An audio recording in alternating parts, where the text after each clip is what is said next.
경제신문 사설 읽는 드림중개사입니다.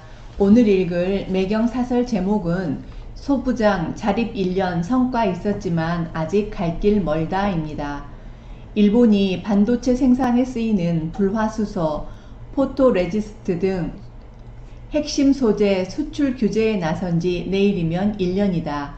지난해 7월 1일 갑자기 닥친 금수 조치로 소재 조달이 끊길 위기에 처한 삼성전자, SK하이닉스 등 반도체 업계는 당황했고 대규모 피해에 대한 국민적 우려도 컸다.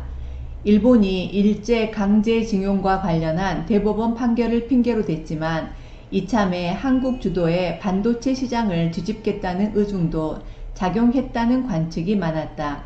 다행히 정부와 관련 기업들이 발빠르게 수입처를 다변화하고 국산화에 나서면서 상황은 전화위복이 됐다. 무엇보다 삼성전자, SK하이닉스와 협력사들이 일본산 소재를 대체할 제품 개발에 매진한 덕분이다. SK머티리얼스는 이달 중순에 초고순도 불화수소가스 양산에 들어가 납품을 시작했고 동진세미캠, ENF 테크놀로지 등은 극자외선용 포토레지스트 국산화를 진행 중이다. 일본 기업들이 공급을 주도하는 불화수소 제품을 우리 기업들은 1년도 채 안 걸려 국산화하는 데 성공했다. 중국과 미국에서 수입을 늘리고 공정 개선 등으로 생산 차질을 피해 증시에서 평가도 좋다.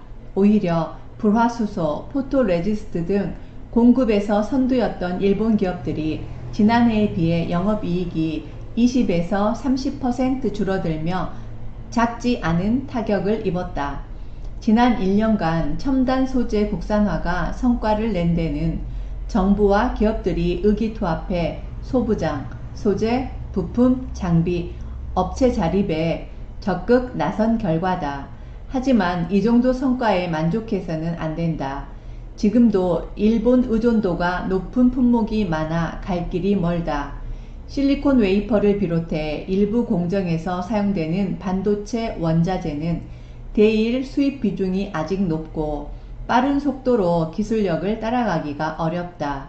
정부가 당장 소부장 모든 분야를 망라해서 지원하긴 쉽지 않을 것이다. 다만 관련 기업들이 애로를 겪지 않게 꾸준히 지원해 가면서 세계 시장에서 일본 대체품을 확실히 구축할 때까지 국산화와 공급처 다변화도 이어나가는 게 중요하다. 일본의 2차 수출 규제 우려도 고개를 든 만큼 상황별 대응력을 꼼꼼하게 마련해 대처해야 하는 것은 물론이다. 일본은 우리나라를 너무 무시하고 있고 우리나라 국민들은 일본을 너무 모르면서 쪽발이라고 경멸하기만 합니다. 역사적 관계에 근거하여 일본은 아직도 우리나라를 독립된 나라로 인정하고 싶지 않은 것입니다. 가장 역사의식이 떨어지고 가장 후진 세계관을 가지고 있는 나라가 일본입니다. 우리나라의 G7 참여를 일본이 반대한다고 합니다.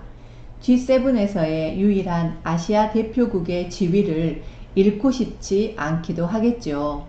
억울하면 출세해야 하나 봅니다. 일본 의존도를 더 낮추고 모든 분야에서 일본 대체품을 확실히 구축해서 일본이 우리나라를 무시할 근거를 주지 말아야겠습니다. 어젯밤에 비가 억수로 내렸습니다. 하늘에 구멍 난 것 같이 내렸지만 지금은 맑은 하늘을 보여주고 있습니다. 그치지 않는 비는 없습니다. 오늘 하루 화이팅 하시고 건강하세요.